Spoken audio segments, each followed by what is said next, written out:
Bienvenidos nuevamente a este video de Soy Mamá y Ahora Qué. En la ocasión anterior nos quedamos pendientes de muchísimas preguntas que yo estoy generando porque a mí me hubiera gustado saber y que estoy segura que muchas de ustedes están preguntando. Así es que convencí a mi prima y seguimos platicando para contestar todas estas dudas. En el video anterior estuvimos hablando de cómo puedo yo preparar a mi hijo para la experiencia del escolar, ¿verdad? Para el inicio de su escolaridad, de sus clases, de su experiencia de aprendizaje, porque en este mundo están aprendiendo desde el momento en que llegan. Y precisamente aprovechar eso para prepararlos para lo que es ya la experiencia, digamos, formalizada de la enseñanza. Y vimos cosas muy interesantes que las mamás hacemos que no deberíamos de hacer y cosas muy interesantes que las mamás no hacemos y que tal vez sería bueno que siguiéramos haciendo, que hiciéramos con más intencionalidad y cómo podría eso beneficiar y ayudar a nuestros hijos a estar más equipados y más fortalecidos para enfrentar esta experiencia que a veces tiende a ser bastante complicada para ellos en los primeros años, ¿verdad? Entonces, nos quedamos ahora para hablar acerca de identificar las deficiencias o necesidades especiales de aprendizaje que pudieran tener mis hijos. Y aquí me surgen muchísimas preguntas. Por ejemplo, si el término deficiencia es correcto, si hay niños que no las tienen, porque a lo mejor hay mamás que dicen, ay no, mis hijos no tienen, y resulta que todos los niños tienen y una ni cuenta se da. Así es que empecemos por ahí, Mimi. Empezamos por ahí. Muchas gracias de haberte quedado y de que podamos seguir platicando. No, me fascina a mí todo este tema, es algo en lo que me apasiona el aprendizaje y el crecimiento de los niños y todo eso es algo que me alimenta y feliz yo de hablar de ese tema. ¿Cuál es el término correcto? Yo creo que depende de la severidad del caso, ¿verdad? Puede ser una deficiencia, puede darse, depende de qué tan severo es. La mayoría de los casos son diferencias. ¿Por qué? Porque todos somos diferentes, creados por Dios con un propósito especial. Y el Señor nos ha dado fortalezas o habilidades, ¿verdad? Y algunas debilidades. Ahora, ¿hay alguien que no tenga esas debilidades o vulnerabilidad? No. Todos tenemos alguna. Todos. Tal vez yo las tengo. Unas son más evidentes o algunas son más incapacitantes que otras, pero todos. Sí. ¿Y cómo te das cuenta? Bueno, porque muchas veces ni cuenta nos damos hasta que el niño entra a la escuela, ¿verdad? Uh-huh. Y en ocasiones el cerebro es tan bueno para compensar por esa diferencia, ¿verdad? O esa necesidad que no está funcionando, esta área donde no está funcionando como se espera, ¿verdad? Que ni cuenta nos damos. Y entre más inteligente es el niño, más tarde nos damos cuenta. Porque las disfraza, de alguna manera las cubre. Entonces, todas las tenemos. Uh-huh. El mío, confieso, es visual. Mi problema visual espacial. Y hasta la fecha, mi marido y yo estábamos leyendo un libro ayer que decía que las mujeres son mejores a identificar formas y en esa habilidad visual espacial. Y él dice, eso no es cierto. yo más fácil encuentro cosas en el refrigerador que tú. Y le digo, porque esa es mi debilidad. Esa es mi vulnerabilidad. Todos tenemos una. Puede ser cualquier cosa, lingüística, de memoria, de procesamiento diferente. Son un sinfín. El cerebro es increíblemente complejo, ¿verdad? Entonces, todas las tenemos. Puede ser diferencia, puede ser una discapacidad, depende de la severidad, ¿verdad? Lo que sí te voy a decir es que en su gran mayoría, los alumnos con los que yo trabajo tienen coeficiente intelectual mayor a 125. lo que los califica como Genios. genios o arriba del De promedio. promedio. Entonces, ¿qué me dice esto? Esta es mi teoría, pero es mi teoría. No me vayan a decir, estás mal por eso. Es mi teoría, en base a mi experiencia. Mi teoría es de que estos niños, de bebés y de niños, de pequeñitos, los veíamos hacer cosas de una manera tan hábil y tan bien, ¿verdad? Que su cerebro aprendió a hacer atajos y le dio la vuelta a ciertas áreas del cerebro. Entonces, él funcionó o ella funcionó súper bien haciendo ese atajo o sacándole la vuelta a esa área del cerebro que necesitaba desarrollarse, pero por X razón, para el niño le era más fácil hacerlo y así continuó y continuó. Entonces, por eso, porque yo veo que el 90% de mis alumnos tienen coeficiente intelectual altísimo. Muchos de ellos están lo que llaman 2 veces dotados, ¿verdad? Que tiene una diferencia de aprendizaje, diagnóstico, pero también están identificados como genios. Ahora, como contexto, tú eres terapeuta, entonces los niños que llegan a trabajar contigo por lo general es porque de la escuela los mandaron porque están teniendo problemas en la escuela. Y qué sorpresa que su problema no es necesariamente por estar mal, por tener menos capacidad. No es falta de inteligencia. Simplemente no ha desarrollado las herramientas o desarrolló vicios que no le están permitiendo aprender en los niveles superiores. Exactamente. Ahorita que decías eso, yo me acuerdo que conocí a una persona y me daba a mí mucha risa porque era una persona que tenía alguna especie de aversión o de problema con los pasos a desnivel, ¿verdad? Y entonces esta persona desarrollaba y vivió en varias partes, no solamente en esta ciudad, ha vivido en 3 o 4 ciudades diferentes y desarrolló la capacidad de llegar a donde quería llegar sin pasar por pasos a desnivel.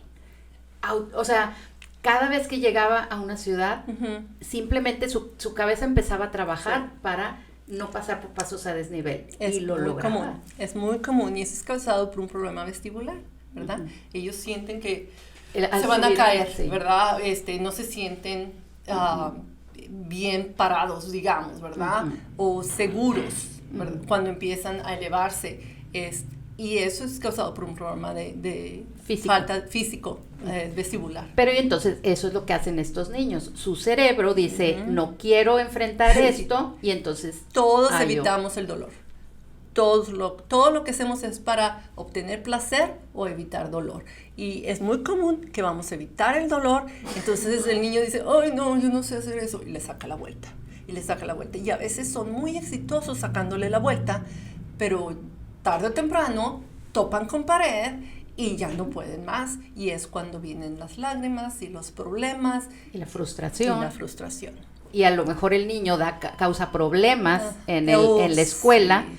Y todo es por esa frustración de algo que no está logrando superar. Exactamente. Bueno. Eso se le llama bloqueo. Y es muy común. Muchos se hacen el payaso del grupo porque es mejor que se rían de lo que hago a que se den cuenta de que no puedo. ¿Verdad? Tengo algunos de ellos. Algunos nada más no quieren ir a la escuela. Se deprimen. Ansiedad. La ansiedad con estos niños es bien común, la ansiedad. Y muchas veces lo cubren o lo encubren con conductas negativas. Y pasa desde chiquitos, ¿verdad? A veces los niños que más problemas dan son los que están tratando de llamar la atención del papá. Y ahora entonces en la escuela también están tratando de desviar la atención de su verdadero problema, y prefiero que me regañen por problemático o por peleonero que por burro, ¿verdad? Porque así le ponemos nosotros esa calificación de burro, ¿verdad? Ok, entonces, todos en mayor o menor medida tenemos alguna discapacidad o problemática, vulnerabilidad. O diferencia. Ok, muy bien, para aprender. Y entonces, ¿cuáles son las principales? Digamos, hay un sinfín de diagnósticos porque precisamente hay demasiados factores que analizar, ¿verdad? Pero tú eres experta en dislexia y en, ¿cómo se llama la otra? Discalculia. Discalculia. Ok. Sí. Que esas dos, nos explicas de qué se tratan Sí. y cuáles otras más son de las más comunes, ¿verdad? Dislexia es cuando el niño batalla para leer. Y hay 6 tipos de dislexia, que no te voy a aburrir con todos los tipos y todo eso, pero varía cómo se presenta. Algunas pueden ser de que batalla con la ortografía y en otros casos puede ser que no entiende, ¿verdad? Entonces es más de procesamiento del lenguaje que viene afectado aquí, ¿verdad? Entonces por eso les decía, háblale a tu niño, léele a tu niño, memorícense versículos, todo eso es bien importante porque empieza a desarrollar las áreas del lenguaje que necesitan estar fortalecidas para aprender a leer. Entonces, y en los niños disléxicos se ha encontrado con imágenes, ¿verdad?, de ecogramas o, ¿cómo le llaman? Los ultrasonidos, ¿verdad? De ultrasonido, que hay una área que no funciona. Wow, o sea, ya desde el vientre. Es neurológico. Es neurológico, no es algo de que el niño se está haciendo, que es un flojo, que no. No, hay una área que no se enciende cuando se deben encender a leer, porque para leer se activan 17 áreas del cerebro. Wow. Jaja, ¿verdad? Y esas 17 áreas del cerebro tienen que funcionar en armonía para que uno pueda leer. Visual, los sonidos, el lenguaje, el procesamiento. Wow. Ajá. Entonces no te enojes cuando tu niño en el carro vaya todo el camino leyendo todos los letreros que ve y tú dices, ya por favor cállate, disfrútalo, porque podría ser que a lo mejor ahí puedas detectar que no está leyendo bien. Sí. Bueno, pues te voy a decir que me trae a la memoria cuando mis hijos estaban en kinder y pre-kinder o primero y kinder. Que Jonathan leía libros, mi niño leía ya libros y todo en la casa. Mi niña estaba empezando a leer. Y íbamos en el carro, veníamos de la iglesia o algo, y mi niña dice, stop, alto. Y dice, ¿por qué? Le dice Jonathan. Dice, ahí dice, alto. Y el niño dice, ¿dónde? Como mamá yo me choqueaste. quería morir. No lo ve. Un anuncio de alto. Yo no sabía que mi niño necesitaba lentes. Al siguiente día, primera hora estábamos con el oculista y las letras cada vez más grandes y nada que no las leía. Yo me sentía de este tamaño. Entre más grandes eran las letras, más chiquita me sentía yo. ¿Cómo no me di cuenta que mi criatura no ve de lejos?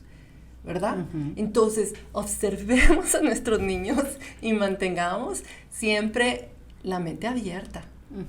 No, nuestros niños son perfectos. Sí van a tener necesidades y vulnerabilidades. Y nuestro reto es ayudarles a sobrellevarlas o a compensar por ellas o a corregirlas, ¿verdad? Entonces, sí, es algo que necesitamos estar al tanto. Ok, dislexia. Y Luego, discalculia. Discalculia o discalculia también le llaman, viene de cálculo, matemáticas. Ok.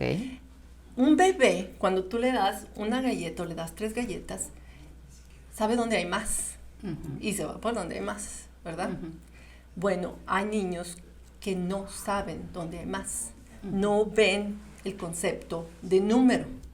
No entienden aquí hay más, aquí hay menos líquido, no saben dónde hay más, dónde hay menos. Entonces, cuando vienen números y vienen habilidades donde ellos tienen que juzgar y entender, todos esos conceptos no lo entienden.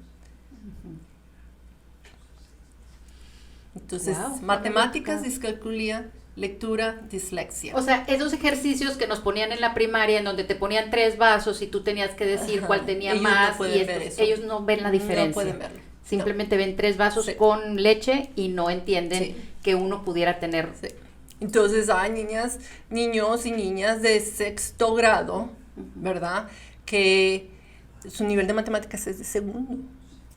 Y no porque no trabajen, no porque no estudien, no porque no le echen ganas, es porque no le ven sentido. En ellos las cantidades no tienen sentido.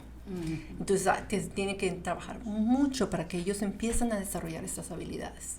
Yo tengo un ingeniero que tiene sobrecalculía y déjame te platico, porque una vez cuando venían de las piñatas yo siempre les escondía los dulces y entonces les decía pueden agarrar uno, ¿verdad? Y entonces teníamos un bote y ya los ponía yo ahí o los escondía o su papá venía y se los acababa.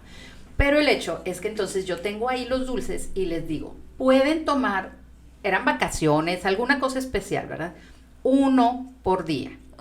Y entonces viene mi hija, la mayor, y toma 1. Y luego viene la otra niña y toma otro. Y luego viene Caleb y dice, lunes, martes, miércoles, jueves, y agarra todos los de la semana y se los lleva. Y él me dice, tú dijiste que 1 por día, ¿verdad? Así es que eso es sobrecalculía. Es sobrecalculía. Hay que tener cuidado con eso. Okay. Pero bueno, ok. Dislexia, discalculia, disgrafia. Se habla mucho de dislexia. Hemos visto películas de personas con dislexia. Mi corazón se hace un nudo con los niños que tienen disgrafia, porque no hay manera de esconderlo. Disgrafia es cuando no pueden escribir, cuando no pueden trazar letras. Y a veces es al nivel de poder escribir la letra. He tenido alumnos con disgrafia que sus letras son como líneas y les dicen no pueden unirlas, no las pueden unir, no pueden hacer los movimientos circulares de la A, y eso me lleva a algo que es bien importante. ¿Tú sabes cómo corregimos eso? No sabía ni siquiera que existía, menos cómo se corrige. Disgrafia puede ser corregida hasta cierto punto, depende de la edad en que se empiece, con la letra cursiva. Les enseñamos a escribir letra cursiva. Bueno, creo que ya no les enseñan. Ya no les enseñan. Y es lo primero que nosotros hacemos. Ejercicios, hacemos muchos ejercicios visuales, espaciales, porque ellos no saben de distancia. Se andan cayendo, se andan todo el tiempo, ¿verdad? Y le pegan a la gente y son muy así, que dices tú, medio torpes, ¿verdad? Y cuando les pides que escriban, las letras son irreconocibles, que dices tú, no, ¿verdad? Hazla bonita, ¿verdad? No puede la criatura ser bonita. Se me hace que mi marido tiene esa cosa. No creo. Yo he visto la letra de tu marido, no creo que tiene disgrafia. Un día me dijo, es que está escrito en griego. Y yo le creí, pues porque era algo de la Biblia o algo, ¿verdad? Y resulta que no, solo lo escribió muy así, ala y se va. Esa es disgrafia. Y puede también darse en un nivel de conceptual, no solo de que no escribe, sino que no puede poner en escrito lo que está pensando, no puede traerlo de su mente al papel. Hay algo que le impide. Eso también puede ser una disgrafia. Wow. O sea, él puede tener perfectamente todas las ideas en su mente, no las puede comunicar. Sí, exactamente. Esos niños les dan normalmente un escriba, o se les asigna a alguien que escriba, y le dices, ok, dime, vamos a escribir una historia, ok, dime todo lo que estás pensando, y te la recitan súper bien, pero no lo pueden escribir. Hay algo que los limita a esa conexión. Y también es neurológico. Neurológico, sí. Okay. Dispraxia. Dispraxia afecta movimiento y balance. ¿Verdad? Y esos son niños que se golpean todo el tiempo, que se caen todo el tiempo. No le pueden pegar una pelota. Entonces el deporte, todo eso, se desarrollan ese tipo de habilidades, pero un niño con dispraxia, tú vas a ver que, como dices, le falla la pelota, nunca le pega o se anda cayendo. Por ejemplo, no camina en línea recta. Sí. Por lo general tambalea o... Puede ser, o va caminando y no ve que tiene algo aquí enfrente y se da en la cabeza. Yo tenía un alumno con dispraxia que pobrecito, caminaba debajo de los de las gradas, resbaladillas. de las resbaladillas. Ay, se daba en la cabeza cada rato, la pobre criatura. Esa es una condición que es peligrosa hasta, Pues hasta cierto punto, sí. Dispraxia, luego tenemos trastornos de producción de lenguaje. Nada más batallan ellos para producir lenguaje, pues por lo que les decía la vez pasada, pídele a tu niño que te diga la oración completa, que utilice los términos apropiados. Y eso me hace pensar mucho en mi papá, porque papá todo era mugre, dame la mugre. Mugre. ¿Verdad? Sí, ese mugrero, el mugrero. Le digo, papá, la cosa esa. qué mugre, ¿verdad? La cosa esa, ¿verdad? Entonces, no, que te digan qué es esto, no. ¿Cómo se llama? La cosa, ¿qué es? Es una taza, es un micrófono, ¿verdad? Dime qué es. Y utiliza la palabra completa. ¿Quién? Oh, él hizo esto. ¿Quién es él? ¿Verdad? Entonces es bien importante que desarrollemos esa habilidad de expresión lingüística, o producción lingüística. Bien importante. Expresión o producción de lenguaje son diferentes. Trastorno de recepción del lenguaje. Eso es diferente, porque estos niños lo entienden, pero no lo pueden echar fuera, ¿verdad? Entonces, cuando es recepción, no entienden, no pueden seguir instrucciones. ¿Se acuerdan que les decía la vez pasada? Enseñémosles a seguir instrucciones. Tú les dices que hagan algo, ya se les olvidó. Ya no saben qué hacer. Y los regañas, y las criaturas dicen, y típico que le dices, ¿qué no entiendes? Pues no entiende. ¿Qué hice mal? Entonces esos niños, yo tengo niños que están en los niveles de 5% de los más bajos en la nación en seguir instrucciones, porque no pueden procesar lo que escuchan, y si lo procesan, se les va. Y esa es retención de memoria del lenguaje, ¿verdad? Trastorno de deficiencia de atención e hiperactividad es otra. Y eso no tienen que venir juntos. Puede tener deficiencia de atención y no tener hiperactividad, ¿verdad? Entonces no siempre es de que van muy rápido, y no es de que los niños no piensen. La mayoría de las veces dice, es que no pone atención, no piensa. No, es que está pensando a 1000 por hora. Está pensando en 5 cosas al mismo tiempo. Sí. Y estos niños se mueven mucho y repiten mucho y cambian el tema. Y la hiperactividad no necesariamente es física. Puede ser, exactamente. Oye, yo estoy aprendiendo muchísimo, porque para mí hiperactividad siempre tenía que ver con el concepto físico de movimiento y todo. Entonces es un niño que puede ser totalmente sedentario y que no puede controlar la velocidad ni la variedad de temas en su cabeza. Sí. Y tengo, por ejemplo, yo tengo un alumno que cuando escucha algo tarda muchísimo en responderme. Pero no es que no esté pensando, que no esté escuchando. Allá a las 500 me da la respuesta. Y yo tengo que darle tiempo. El espacio. Exactamente, para que piense. Porque lo peor que podemos hacer es decirle, rápido, ¿verdad? A un niño que está tratando de pensar.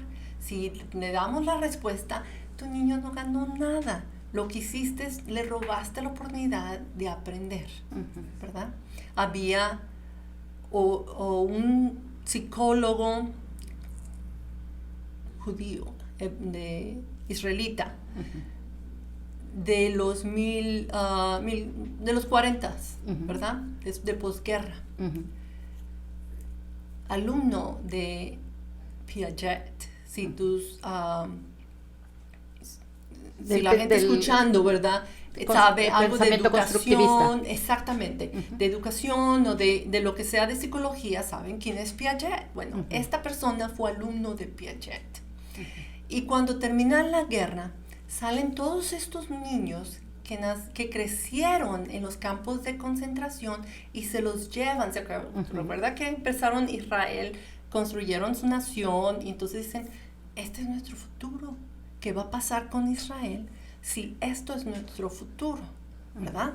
Entonces, el trabajo de él fue asignado el trabajo de hacer algo para ayudar a estos niños.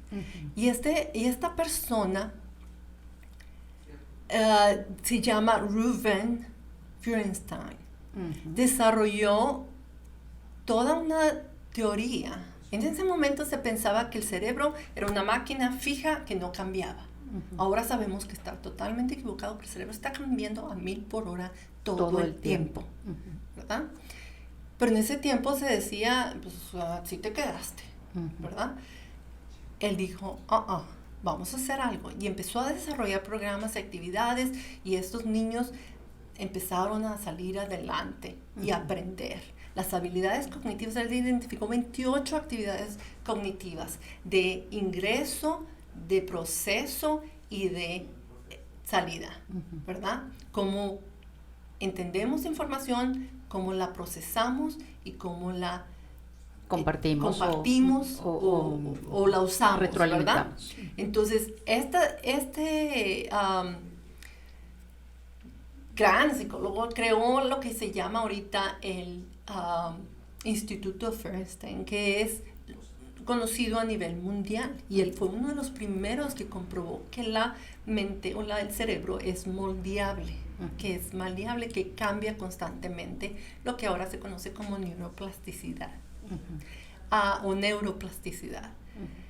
Entonces, en base a sus teorías y a sus actividades y ejercicios, se atienden todas estas necesidades.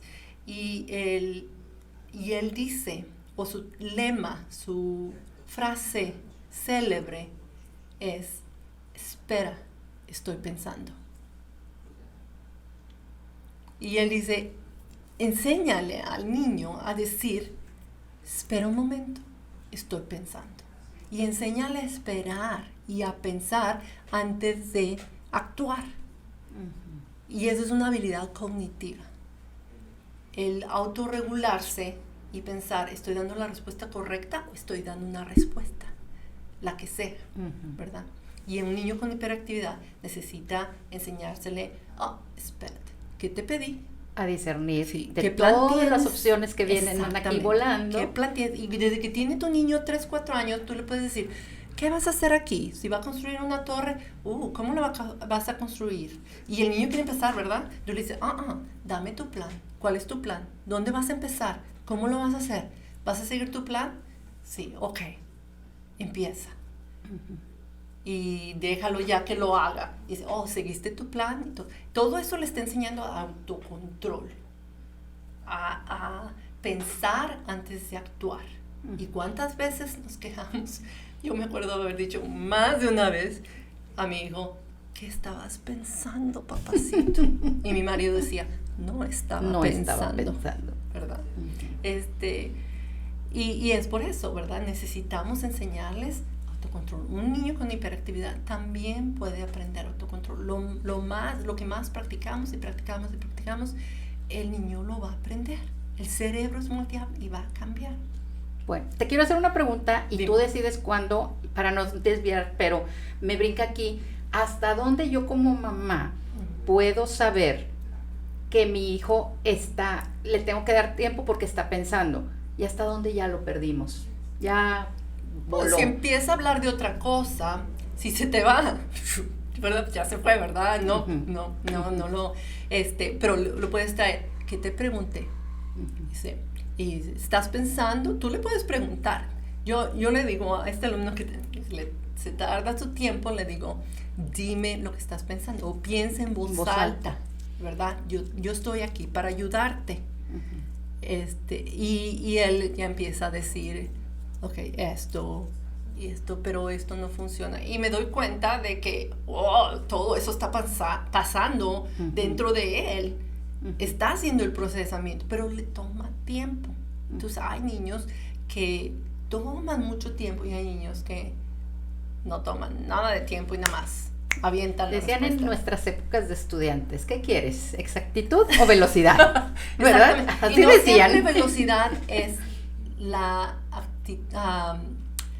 lo que decíamos. Es importante que los niños aprendan eso. No porque terminas primero lo estás haciendo bien. Yo te decía de uno de mis alumnitos que me expresa que se siente muy triste porque él es el último en entregar su trabajo. Y yo le digo, el niño que lo entregó primero, no vas a tenerlo todo bien, se apuró y lo hizo. Tú lo haces bien, tú estás sacando buenas calificaciones, tú no te preocupes, tú toma tu tiempo y hazlo a tu ritmo. Y eso es algo que los niños tienen que aprender de sí mismos. ¿Cuál es el ritmo? Y si es muy rápido y estoy haciendo errores, hay que bajarles el ritmo. Y si es muy rápido y no hace errores, ok, ¿verdad? Está bien. Y entonces ahí entra también un poco lo que hablábamos en el episodio pasado de la competencia. Entonces yo tengo que enseñarle a mi hijo que ser el primero en entregar su examen, su trabajo, lo que sea, no es la meta. La meta es entregarlo entregarlo en tiempo, porque eso es parte de seguir instrucciones. Pero entregarlo cuando yo estoy seguro de que ya hice mi mejor esfuerzo. Exactamente. Si soy el primero, soy el último, no pasa nada, ¿verdad? Muy bien. Entonces, dislexia, disgrafia, calculia, dispraxia. Trastornos de expresión o producción del lenguaje. Ok. Trastornos de recepción del lenguaje. Trastornos de deficiencia de atención e hiperactividad. Y luego puedes tener problemas de procesamiento, que cómo procesa el cerebro la información, o de memoria de trabajo muy corta, o la memoria de a largo plazo es muy corta. Son muchísimas variantes. Ok. Creo que de repente la dislexia no se ve tan mal frente a muchas otras.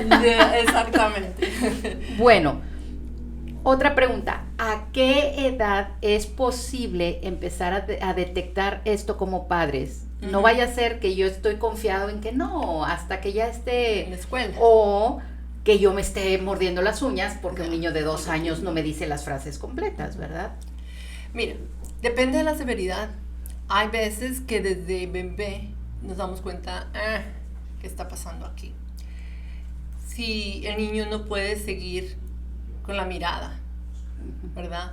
Si te está hablando y no te ve, cosas por el estilo son cosas que necesitamos ver. Si no tiene fuerza en sus brazos y en sus piernas, es importante también poner atención en eso. La forma de gatear, por ejemplo. La forma de gatear. No quiere decir que tengan que gatear, pero sí es importante. Mi hijo nunca gateó. Él rodaba por toda la casa y me lo encontraba debajo de la cama, lo tenía que sacar porque le fascinaba meterse debajo de la cama, chiquitito, pero nunca se fue de rodar a caminar, ¿verdad? Y ahora, ¿qué le digo? Ok, vamos a hacer una prueba a ver qué tal está tu balance, ¿no? Le digo, cierra los ojos, y nada más donde cierra los ojos, se va de lado, y dices tú, ¿es por eso que el no gatear causó eso?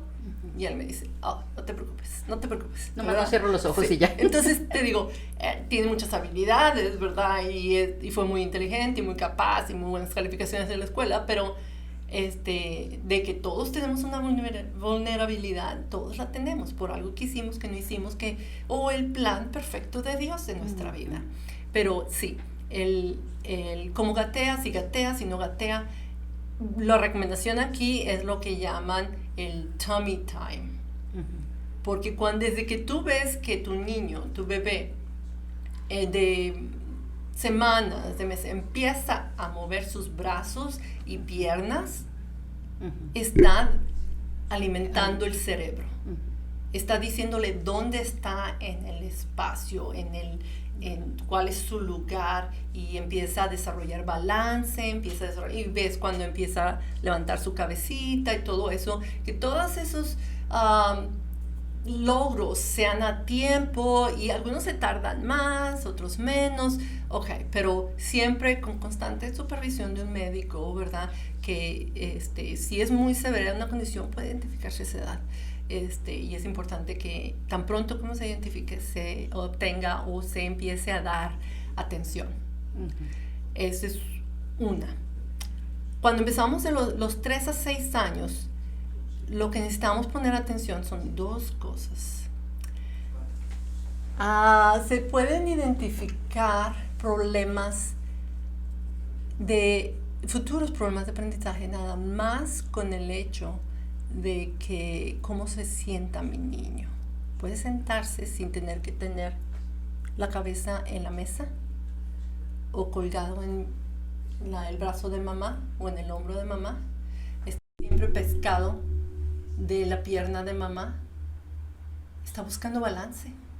Si el niño está... Un punto de siempre, apoyo. O sea, sí, si está buscando un punto de apoyo, exactamente. está Entonces, teniendo si problemas de está balance. colgado, eso es lo primero que yo tengo que atender con mis alumnos, y veo que los chiquitos batallan más con eso, ¿verdad? Se quieren acostar en la mesa y todo eso porque no han desarrollado la fuerza que necesitan para sostener su cuerpo.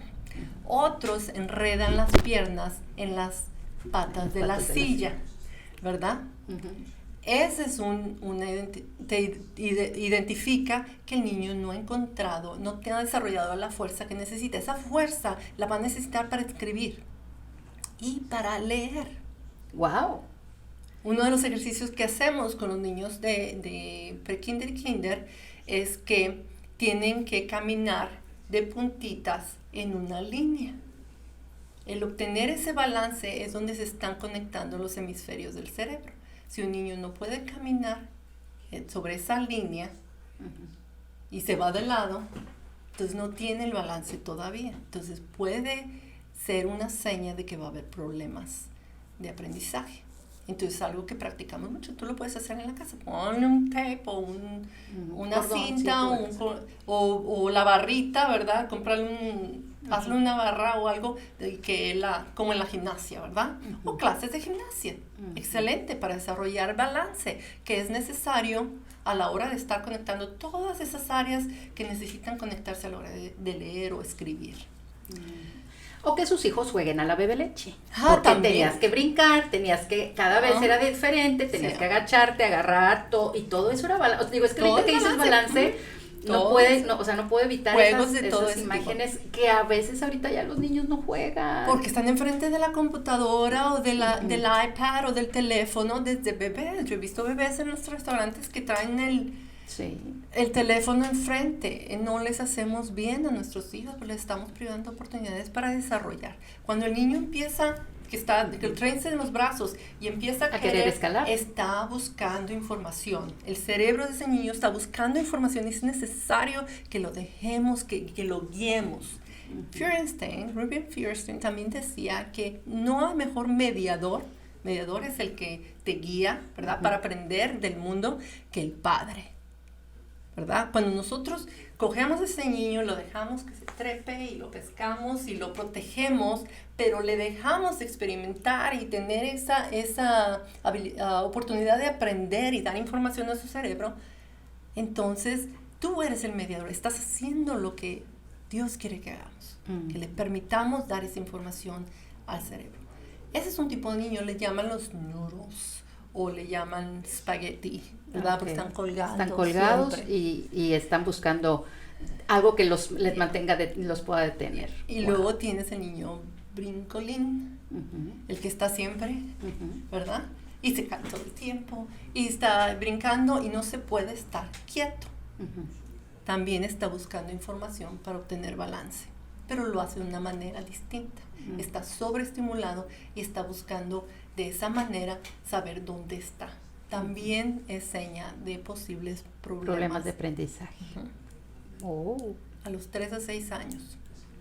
Pues pongan atención, tomen nota, y lo que decíamos en el episodio anterior, conozcan a sus hijos, inviertan. De verdad, no es poca cosa si traes una libreta en donde anotas ciertas actividades o cosas que observas, que dices tú, esto podría ser interesante. A lo mejor llevar un récord nos puede ayudar a tener un diagnóstico temprano y definitivamente una ayuda temprana. Y puedes venir con el médico y decirle, ok, estoy viendo todo esto, ¿me preocupo o no me preocupo?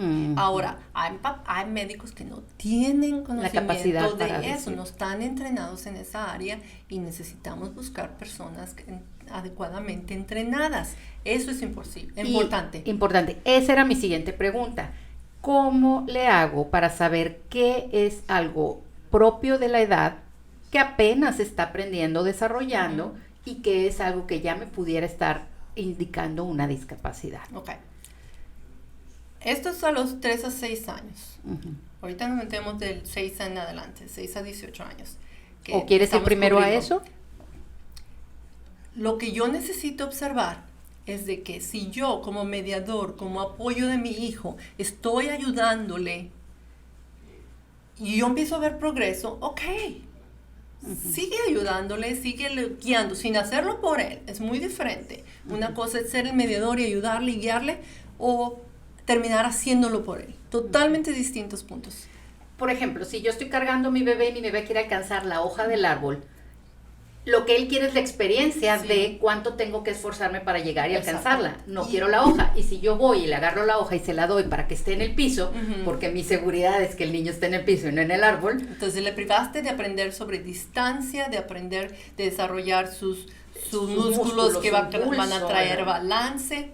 Lo que llaman el tummy time es bien importante, decíamos, porque ahí es donde... Tummy time es ponerlo boca abajo. Sobre la boca abajo. Boca abajo, ¿verdad? Sobre una superficie. Que puedes empezar cuando están muy bebés, los pones encima de ti, ¿verdad? Okay. Para poder estar al tanto, ¿verdad? Y los puedes levantar y dejar que muevan los bracitos y las piernitas, todo eso les va a fortalecer y les está dando información al cerebro constantemente. Okay. Ya cuando están más grandes y a veces odian. Sí. Y se ponen de llanto. No importa. Un minutito que aguante, tal vez 30 segundos, luego al siguiente día otra vez, o en la tarde otra vez, y lo más que puedas es ponerlo sobre su pecho para que empiece a fortalecer su reacción lumbar y todo eso. Esto es de bebé. Ya de grandecito no desarrolló eso, entonces necesitamos dejarlo correr, dejar nada que esté enfrente del iPad o enfrente de la televisión todo el día, le estamos privando. Él necesita brincar, trepar, correr. Y yo tenía un alumno que me hace pensar en esto, muy activo, pero él no cruzaba la línea media. ¿Qué me refiero con esto? Pateaba con la derecha, bateaba con la izquierda. Y cuando escribía con la izquierda. Cuando llegaba a la línea media, cambiaba. Escribía. ¡Ay, híjole! Ajá. Wow. O sea, ambidiestro, pero... Y se caía todo el tiempo, ¿verdad? ¿Y por qué se tropieza tanto? Y que no sé qué. Entonces, muchos problemas de aprendizaje, muchas frustraciones de la pobre criatura. Entonces, lo primero que hicimos es identificar, tenemos que tener un lado dominante, porque si no, los dos hemisferios del cerebro están peleando constantemente para buscar cuál de los dos va a ser dominante, y eso afecta mucho la ortografía, la lectura, la escritura, todo. Entonces, que tenga un lado dominante. Ahora, si tú tratas y la criatura no avanza, necesitas buscar apoyo profesional. Okay. Ese sería una señal de alerta. Sí, porque si no hay la respuesta indicada, el cerebro aprende, pero si no está aprendiendo, ¿por qué? Luego buscar la información necesaria de alguien que tenga conocimiento sobre el tema. Y eso es de 3 a 6 años. O de bebés a 6 años. De 6 años en adelante, hasta los 18, diría yo, mis alumnos normalmente están en esas edades. Yo pensaría más en cómo le va en la escuela. Es difícil. Tienes que pasar horas trabajando con él y enseñándole todo después de clase. Yo he tenido casos así, donde los papás tienen que volver a enseñar todo en la tarde. Y al siguiente día ya no se acuerdan de nada. Si no hay retención, hay algo. Se queja de no poder hacer algo, o de que no entiende algo todo el tiempo. Siempre las matemáticas. No entiende, y ni le explico y no las entiende. ¿Verdad? Banderita roja aquí. Estudia mucho, practicamos toda la noche o toda la tarde para el examen, y me sacó un 20. ¿Qué te está diciendo? No está reteniendo. Hay un problema de proceso, de retención, de memoria, de trabajo. Algo está pasando. Lo puede memorizar, pero si le pregunto que lo aplique, o cuando cambio a otro problema igualito que ese, pero nomás le cambié las palabras, no sabe qué hacer. Algo está pasando. Entonces, observaría eso, trataría de apoyar, de ser el mediador que Feinstein habla, ¿verdad? Y de apoyarlo y guiarlo y todo, pero si no hay progreso, muy posiblemente haya necesidad de ayuda profesional. Uh-huh. Fíjate, me haces pensar, porque obviamente es lo que yo les decía, muchas de estas cosas a mí ya pasó mi etapa, mi época con mis hijos, ojalá que para ustedes esté llegando en un buen momento, pero cuando Ana Sofía, mi hija, estaba empezando a estudiar música, sus primeros 2 semestres fue piano, y a Ani siempre le gustó la flauta transversa. Y entonces ella estudiaba piano como su instrumento principal, y luego estaba en la banda de música con la flauta transversa. Y después de 2 semestres, la maestra de piano, otra vez de esas personas que se atreven a decirte las cosas y que a veces las mamás reaccionamos muy mal cuando nos las dicen, sí. Y ella me dijo, señora, Ani tiene problemas para coordinar las 2 manos en el piano. Y ella ama tocar la flauta. No la torture con el piano y déjela que siga con la flauta. Ahora, yo en ese momento, yo toqué el piano, o sea, yo sé lo que es superar ese problema de coordinar las 2 manos con el piano.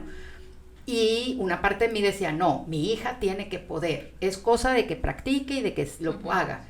Porque yo decía, pero la flauta transversa también es con las 2 manos.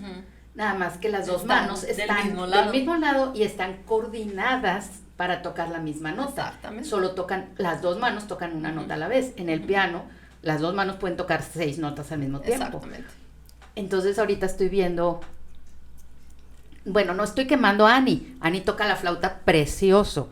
Y pero son cosas que los maestros también es una fuente de información de alguna cuestión que tus hijos ellos pueden observar que tal vez tú no observas. Sí, definitivamente, escuchar lo que los maestros están diciendo. Y si te dijo el maestro del kinder, te dijo el maestro del primer grado y el de segundo grado, no es que todos los maestros odien a tu niño o estén en contra de tu niño, es que algo está pasando y quieren atenderlo. Los maestros no ganan nada dándote malas noticias, al contrario, es algo que sufre uno traer el tema, porque, claro. Y más cuando tú tienes niños tuyos, ¿verdad? Tú sabes lo que es ser mamá y ver retos de este tipo es bien difícil.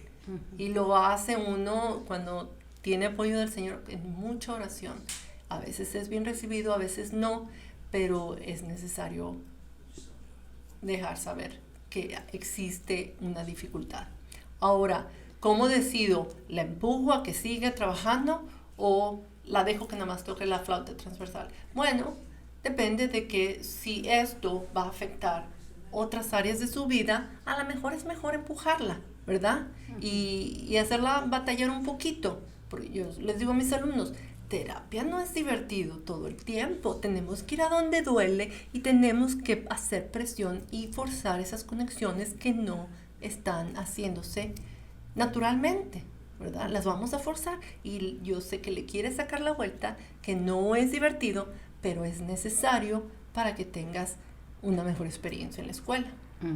Mejor un ratito nos va mal, y no estamos muy contentos, pero luego como vamos aprendiendo, vamos logrando. Entonces va a depender de cuáles son las habilidades que se está privando que se aprendan y si son necesarias para su desempeño. El tocar el piano con las 2 manos tal vez no sea tan importante, ¿verdad? Puede sobrevivir sin tocar el piano. Porque finalmente mi intención era que ella tuviera el lenguaje musical como parte de sus herramientas. Sí. Si la va a desarrollar por el lado de la flauta, y no va a ser la pianista que México esperaba, porque yo quería que fuera pianista mejor que yo, y ahí es donde vemos otra vez los papás tratando de proyectarse con los hijos. Entonces necesitamos estar alertas y aprender a conocer a nuestros hijos. Y los instrumentos musicales, que los niños aprendan música, es excelente para el desarrollo del cerebro. Muy, muy bueno. Forzan el que se cruce la línea. Con la guitarra, se estamos forzando, especialmente con el violín, ¿verdad? Constantemente, con el piano, a veces tienen que estar haciendo, ¿verdad? Todo eso es bueno para el niño. Entonces, si los tienen aprendiendo algún idioma, o tomando clases de danza, o tomando clases de gimnasia, todo eso es bueno para el desarrollo. Todo manda información al cerebro. Perfecto. Entonces, ¿cómo diferencio de algo propio de la edad a algo que es una discapacidad que tengo que atender? Lo que yo entiendo es el avance. Si yo veo que esto que está batallando mi hijo ahorita, en 2 o 3 meses ya logro dominarlo y prueba superada, era una cuestión propia de la edad. Si pasan 2, 3, 4, 5 meses y la situación sigue siendo la misma, tal vez es momento de buscar intervención. Ayuda de alguna persona profesional. Lo que me lleva a mi siguiente pregunta. ¿Cómo puedo saber si es algo que yo puedo manejar o que ya tiene que intervenir una persona que es especializada? Y la siguiente, que sería, ¿cómo elijo o cómo busco a la persona especializada en lo que mi hijo necesita? Okay. Son dos preguntas muy importantes. Número 1, las diferencias de aprendizaje no son discapacidades todo el tiempo. Son diferencias, ¿verdad? De aprendizaje. Son neurológicas, sí, pero todos todos los cerebros son fuertes en áreas y no muy fuertes en otras, ¿verdad? Y luego dicen que usamos nomás el 10%. Sí, imagínate. Entonces, eso es importante notar. Como decías, si yo veo que no hay progreso o de que, oye, hace 3 meses batallamos con esto y ahora otra vez matemáticas, otra vez los problemas, ahora está batallando con la suma o ya le explicamos esto y ya lo había pescado y otra vez se le olvidó todo o tenemos que volver a hacerlo o no lo está transfiriendo de uno al otro, ¿verdad? Cuando les enseñan, todo truena cuando llegan a la división. ¿Por qué? Porque tienen que utilizar la suma, la resta, todo. Entonces ahí es donde llegan los alumnos con descalculio en final de tercero, principios de cuarto, es donde nos llegan. ¿Por qué? Porque no puede dividir. Muy apenitas pudo con las multiplicaciones y ahora no puede dividir, ¿verdad? Entonces, ¿qué está pasando? Entonces es de observar, es algo que tienes ya años lidiando con eso, está afectando a tu hijo emocionalmente. Está cambiando tu hijo emocionalmente. Es bien importante observar la conducta de nuestros hijos y estar en comunicación con los maestros.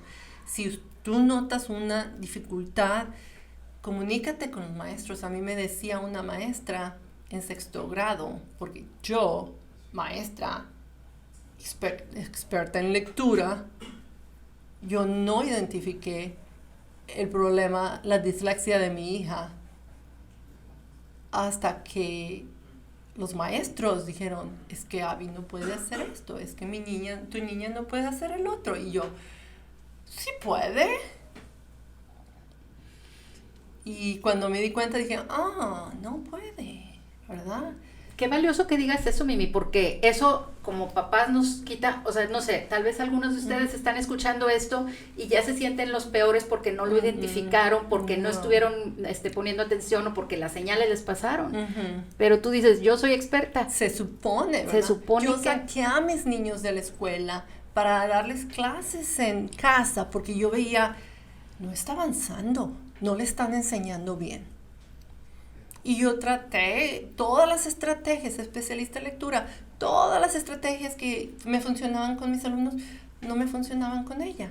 Y yo, hasta que la llevamos a evaluar, cuando una maestra dijo, y eso fue bien importante, me dice, no se sabe las tablas. Y yo, Abigail se las sabe. Está en el 99% más alto de la nación en su grado. Ella se la sabe. Pero... no la sabe aplicar. La tenían en el retroproyector.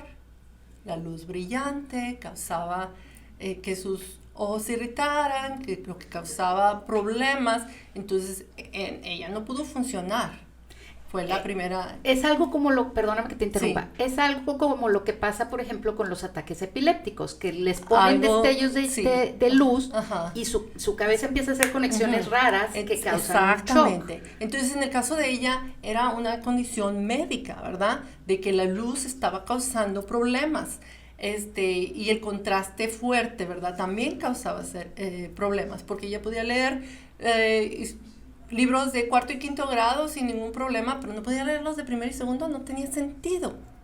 Hasta que yo vi que el contraste, las hojas blancas con la impresión negra, eso causaba problemas, pero un libro de cuarto o quinto grado está impreso en papel reciclable, en grisáceo o amarillento. Si se fijan, empieza a cambiar eso y las letras no son tan brillantes, tan fuertes o severo el contraste.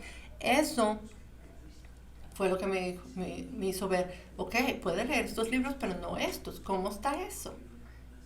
Y una maestra, ya en sexto grado, para que te des cuenta de lo perdida que estaba yo, en sexto grado, me dice, yo le puedo dar a tu niña una ecuación cuadrática, me la dice verbalmente bien, pero si le doy papel, no lo puede hacer.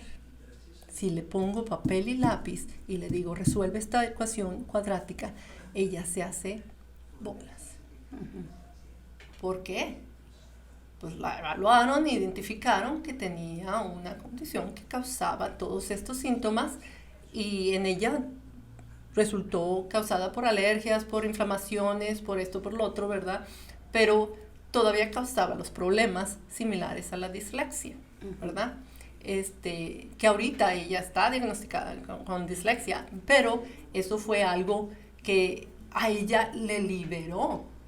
Saber que no es que yo sea o no tenga sino que hay una razón. Y ella les dice, porque ella ahorita es una terapeuta también educacional y trabaja con niños con dificultades de aprendizaje o diferencias de aprendizaje, y ella les dice, para mí, y a los papás les dice, le digo, no le digo, dice, para mí fue una liberación el escuchar, esto es la razón por la que he estado batallando, por la que tuve que trabajar tanto, por lo que he logrado. Y van a lograrlo, no me malentiendas, no es falta de inteligencia. Y no es de que no van a aprender, no van a lograr. No, es cómo lo van a hacer, qué tipo de experiencia van a hacer. No lo pueden hacer todavía, pero si les proveemos la intervención necesaria, pues, llegan ahí. Va a costar trabajo, va a ser difícil, pero pueden lograrlo. Y fíjate que entonces, si tú me estás escuchando y a lo mejor has observado algunas de esas cosas en tus hijos, esa es la clave. Número 1, entiendo yo, es que es mejor que ellos sepan, que estén diagnosticados, que entiendan que es una cuestión neurológica. No es que sean burros, ¿verdad? Como lo decían en mi época.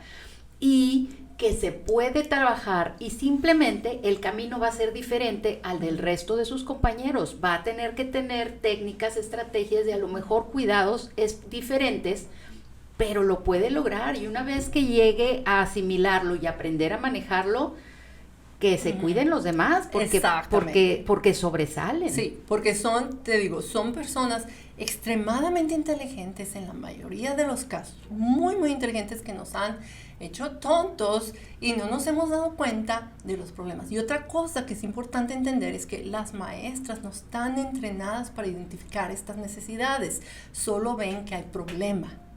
Y todo lo que una maestra puede decir, tu maestra no puede decir, tu niño tiene hiperactividad, con síndrome de esto y esto. No. Ella no se debe de meter en eso. Necesitas a alguien que sea experto en diagnóstico, que te diga. Si tu maestra dice, o la maestra de tu niño dice, tu niño tiene discalculia, no. La maestra solo puede decir, esto es lo que veo. Yo observo estas situaciones problemáticas en el aprendizaje de tu hijo. Exactamente. Entonces, lo necesario es llevarlo con un experto que haga el diagnóstico y proveer la intervención necesaria, que toma tiempo. Entendamos que terapia educativa toma tiempo. Cualquier tipo de terapia va a tomar tiempo, especialmente terapia educativa. Las conexiones se hacen y se deshacen constantemente. Y si no las fortalecemos, se deshacen. Es como ir al gimnasio.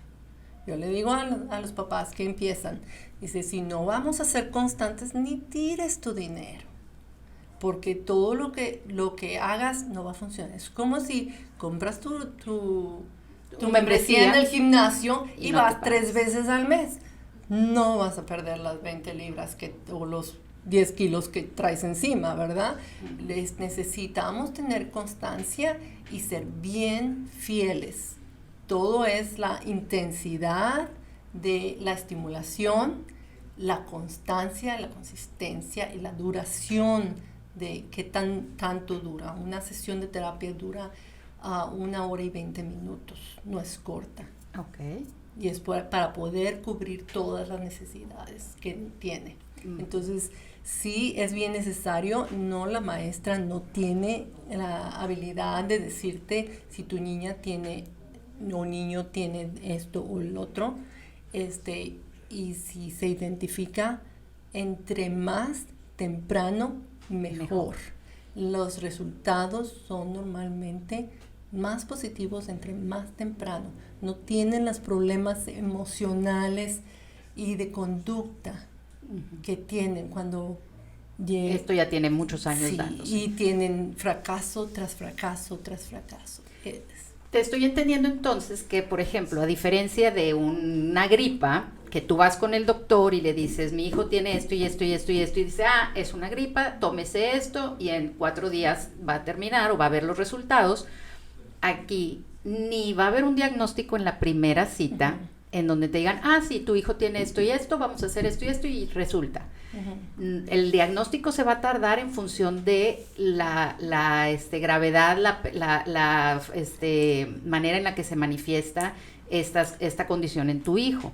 Puede tener varias sesiones antes de que te den un diagnóstico. Ajá. Y una vez que tengas un diagnóstico, la terapia va a ser algo bastante continuo por mucho tiempo. Normalmente es de 3 a 5 años. Normalmente. Okay. En otras condiciones, cuando es severo, dura más.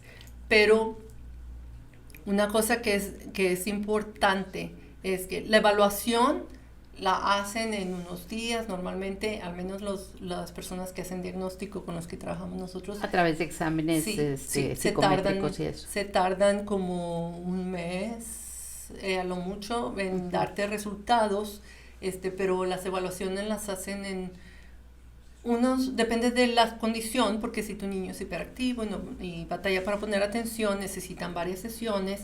Si el niño es mayor y aguanta evaluación tras evaluación, la hacen en 6 horas en un día, ¿verdad? Depende de la situación. Es rápido o son varios días.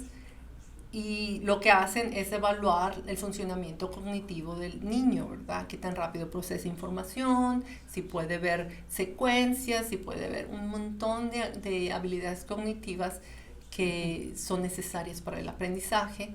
Y ellos te dicen si hay un problema o no hay un problema. Entonces tal vez es más motivacional o es de otra área, pero sí el evaluador o la persona que va a hacer el diagnóstico y la persona que te va a dar la terapia son distintas. ¿Cómo se llaman? ¿Qué tengo que buscar? Si yo ya sé que mi hijo está teniendo un problema, ya sus maestros, ya las circunstancias, ya yo me di cuenta, busco un médico, un maestro, un psicólogo, un terapeuta. ¿Por dónde empiezo? No sé cómo funciona aquí. Allá van con el médico si es un problema de hiperactividad, si están buscando dar medicamento. Es una opción, ¿verdad? Pero no todos los niños funcionan bien con medicamento. Muchos se afecta su comportamiento, su personalidad, su peso baja porque no les da hambre. Entonces hay papás que optan por no medicarlos. Y es toda esa libertad del papá, ¿verdad? Lo que necesitan buscar en ese caso es una evaluación psicopedagógica y curricular. Sería de buscar un psicólogo, un en psicopedagogía, ¿verdad? Ujú. Me imagino que así se llaman aquí, ¿verdad? Ya le llaman diagnosticians o que hacen diagnóstico, ¿verdad?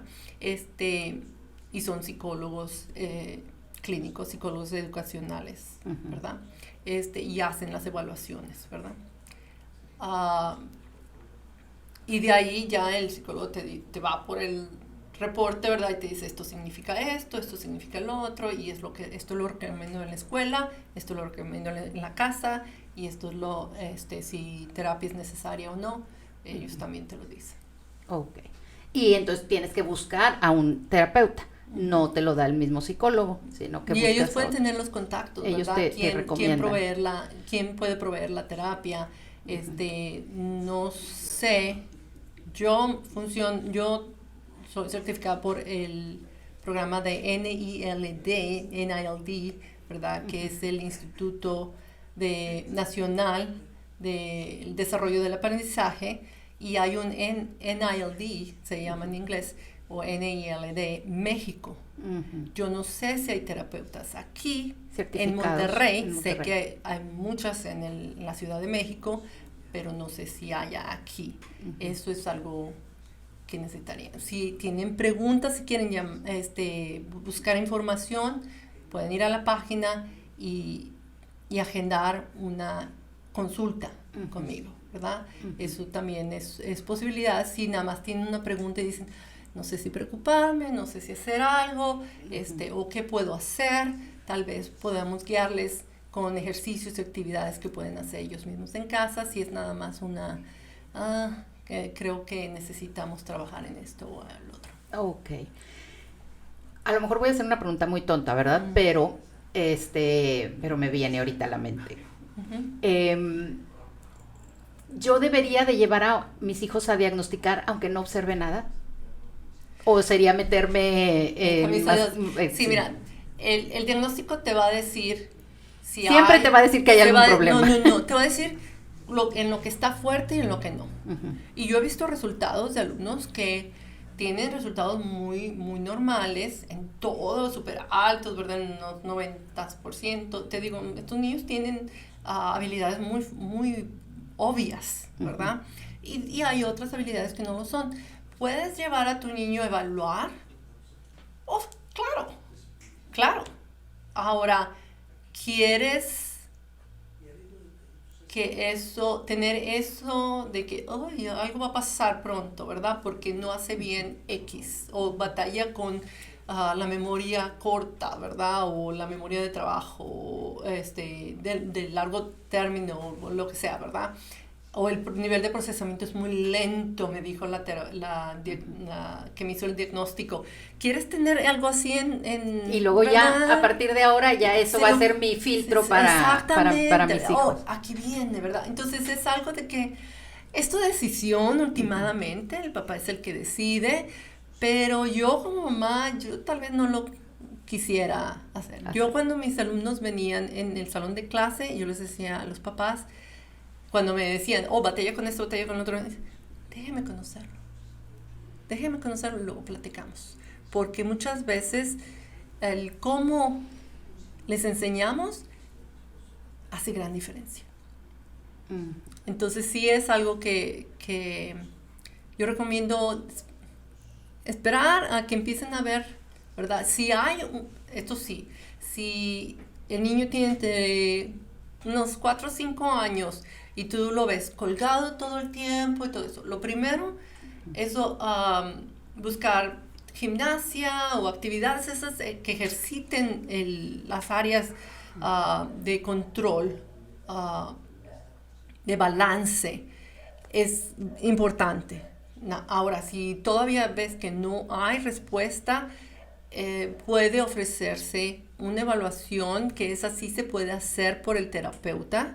Es una evaluación informal, pero que te da información en qué áreas puedes fortalecer, y es una evaluación pequeñita de unos 30 minutos Yo la hago con los niños los niños que llegan tienen 5 o 6 años, desde 60 meses en adelante se puede hacer esa evaluación.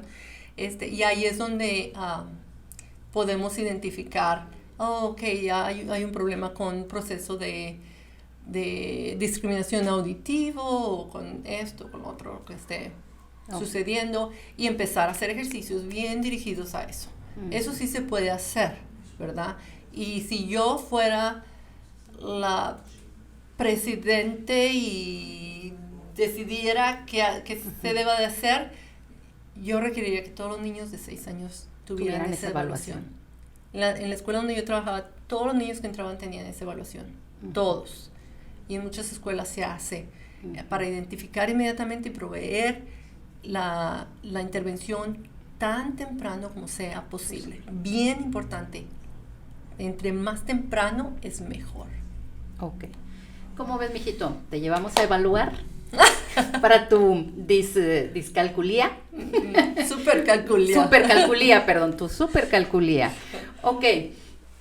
Una pregunta más en este aspecto. Si mi hijo tiene una situación de aprendizaje, ¿es una sentencia de por vida? ¿Es algo que ya lo va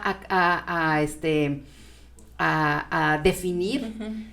¿O es algo que se puede superar? ¿O algo que solo se puede aprender a controlar y a manejar? ¿Tienes crisis o cómo funciona esto? Sí y no a todo. Ahora. No, pues porque depende de la condición, depende del diagnóstico, pero de que sentencia, no. Sabemos que el cerebro puede cambiar. Sabemos que el cerebro aprende y cambia dependiendo de cómo se le estimule. Si se provee la atención temprana, la estimulación temprana, tan pronto se identifique la necesidad, se puede hacer cambios. Hay niños que han sido diagnosticados con dislexia, que son adultos, que yo conozco, que no tienen ningún problema. Ningún problema.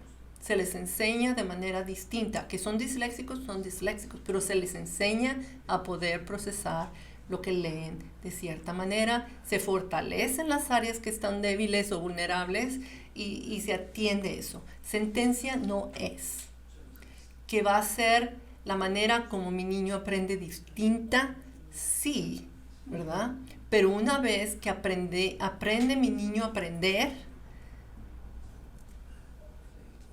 como dice el gringo, the sky is the limit, ¿verdad? Agárrate, ¿verdad? Porque el niño va a ser no solo capaz de aprender, sino va a saber que con esfuerzo se logran muchas cosas, ¿verdad? Como digo, estos niños crecen y se hacen adultos fuertes, sanos, capaces, mucho más capaces que el niño que nunca tuvo un reto. Un reto, exacto. Esa es Entonces, la clave. sentencia no lo es. Hay gente que lo ha descrito como un regalo. Entonces, mucha gente describe la dislexia y muchas otras condiciones. Fácil no es, pero el regalo está en que aprendes tanto sobre ti mismo al tener un reto así, y como padres desarrolla un nivel de relación distinta y aprendemos a entender a nuestros hijos y el esfuerzo y aceptarles y a empujarles de la manera sana, que eso crea otro nivel de relación. Muy bien, y precisamente por eso estamos hablando de eso, porque estamos trabajando en nutrir el corazón de mis hijos. Y si yo distingo o identifico que ellos tienen cierta condición de aprendizaje y va a necesitar un reto, pues lo que decías tú, es importante que ellos sepan que tienen esa condición y que va a implicar algo que van a trabajar toda la vida. Pero la manera en la que nosotros se los planteemos es la diferencia para nutrir su corazón o para hacerlos sentir segregados, diferentes, menospreciados o incapaces de ser o estar al mismo nivel que todos los demás niños.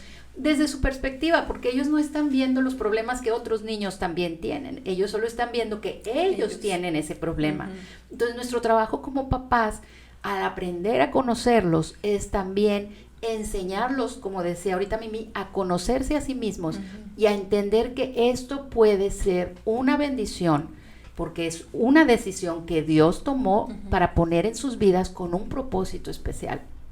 Trabajemos en nutrir a nuestros hijos a través de todas estas posibilidades que se van a presentar en su vida académica, en su vida intelectual, porque entre más pronto lo hagamos, más conveniente y más fácil, más natural va a ser para ellos vivir con esta situación y para nosotros asimilarla, aprender a manejarla y a usarla como una herramienta para nutrir a nuestros hijos. Yo estoy feliz de la vida, Mimi, y quiero terminar esta participación y esta plática con un segmento especial.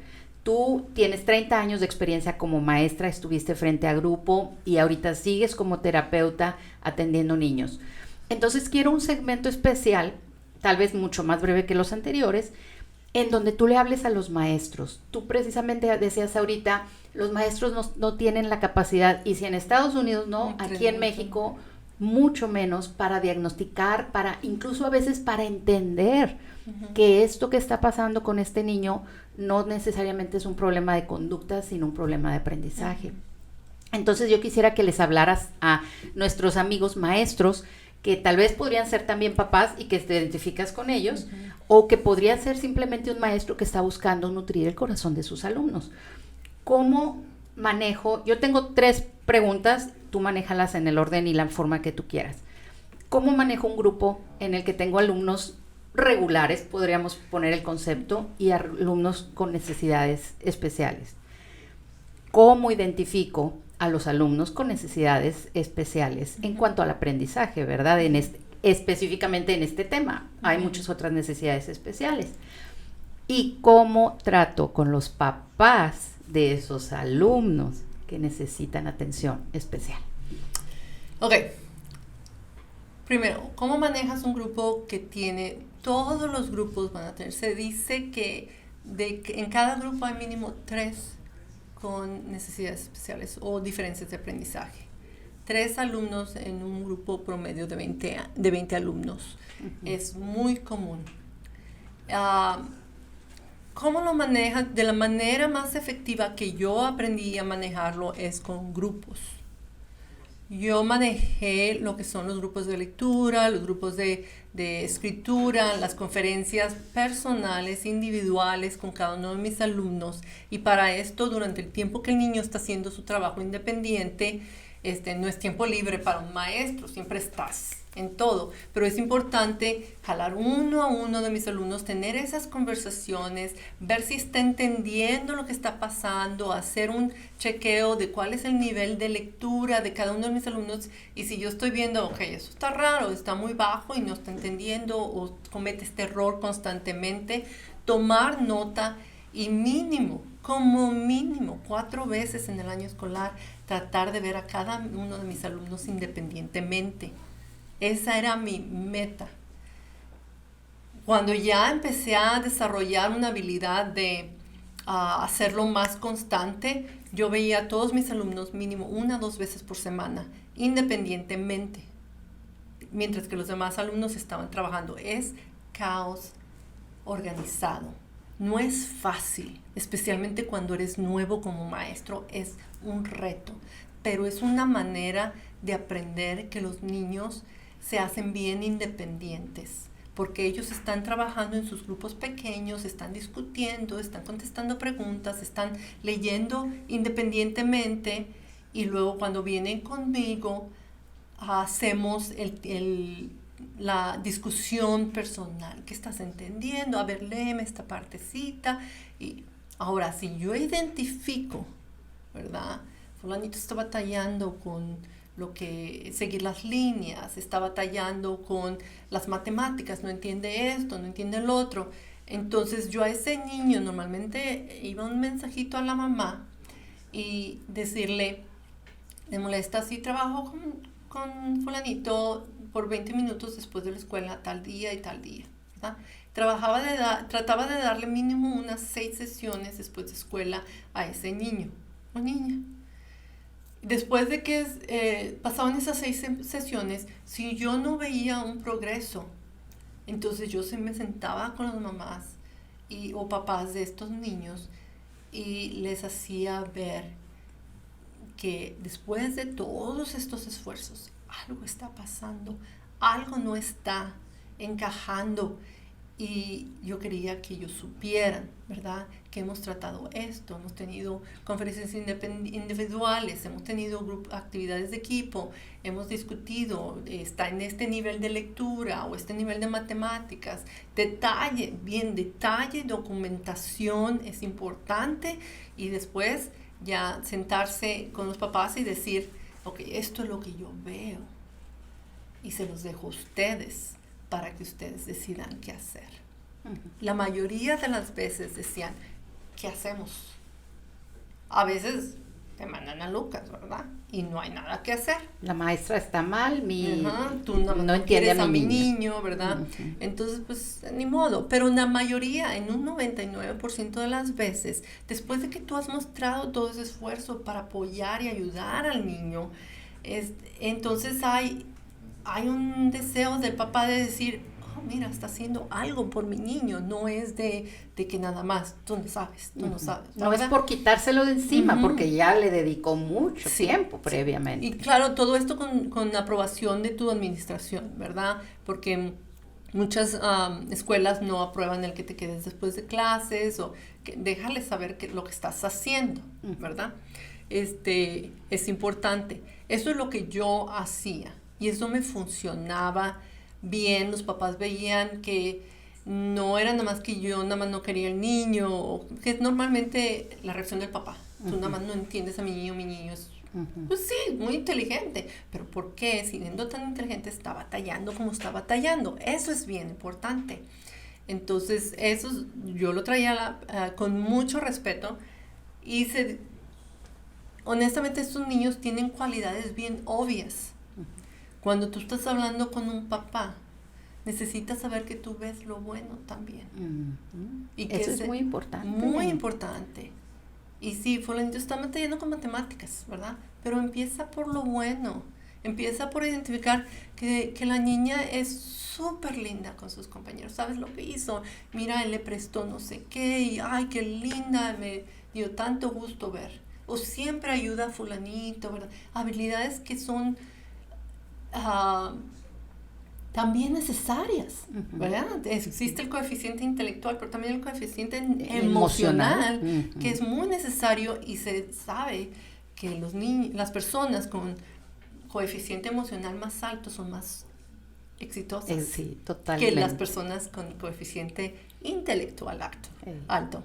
Entonces, eso es importante también notar. Todas esas habilidades que ayudan mucho y siempre me está ayudando a mí, que cosas por el estilo, bien organizada o no sé, todas esas cosas que tú puedas notar positivas, también tráelas y preséntalas a los papás y déjales ver que lo ves también. Porque estos no son solo problemas, ¿verdad? Tú estás viendo también las bendiciones y cada alumno es bendición para nosotros, con retos o sin retos. Los que son retos a veces son los que más recordamos después de 10 años, ¿verdad? Sí. Y que nos quedamos enamorados de ellos a pesar de lo que nos hayan hecho. Y disfrutas mucho más sus avances y sus logros que los al que tal vez no le cuesta. Yo ahorita tanto. trabajo con alumnos que tuve en el salón de clase y que dicen, ay, me acuerdo cuando hiciste esto, maestra. Me acuerdo cuando hicimos lo otro. Y me da un gusto escuchar eso. Porque quiere decir que tocaste la vida de ese niño. Un maestro construye o destruye. Y es bien importante que estemos al tanto de construir y alimentar la vida y nutrir la vida emocional. Y no solamente académica de nuestros alumnos. Así es. Bien importante. En este programa hemos definido que construir tiene que ser intencional, porque destruir muchas veces es muy fácil. Totalmente inconsciente. Ni cuenta nos damos. Así es. Bueno, así es que entonces, muchas gracias. Estoy viendo, avanzamos y tocamos tantos temas, pero si viéramos todos los que todavía no tocamos y todavía no platicamos, tal vez nos tendremos que ir a la tercera y cuarta temporada para seguir platicando. En otra ocasión. Algo que haya quedado pendiente que tú quisieras comentar o que quieras recomendar a todas nuestras escuchas. Muy importante. Yo sé que lo he mencionado, pero es muy importante que entendamos que una diferencia de aprendizaje no es causada por falta de inteligencia. En ningún momento. Estos niños son increíblemente inteligentes y es importante que apoyemos al cómo van a aprender a aprender. Es lo más importante. Estemos observando a nuestros niños, apaguemos el iPad, apaguemos el teléfono, la televisión, no más de 2 horas de televisión por día como máximo, y que haya actividad física, no solo académica, actividad física. Así es. Bueno, pues ustedes ya lo han escuchado y lo han escuchado de una experta. Yo he aprendido muchísimo, he confirmado algunas cosas, he descubierto muchas cosas que espero poder aplicar más adelante en nuestros programas y en la experiencia que Dios me permita tener. Pero lo más importante es que tú puedas aplicar y tú puedas beneficiarte de toda esta información que tuvimos a lo largo de estos 2 episodios en video de tu podcast de Soy Mamá y Ahora Qué. Muchas gracias por tu atención y esfuérzate por nutrir el corazón de tus hijos.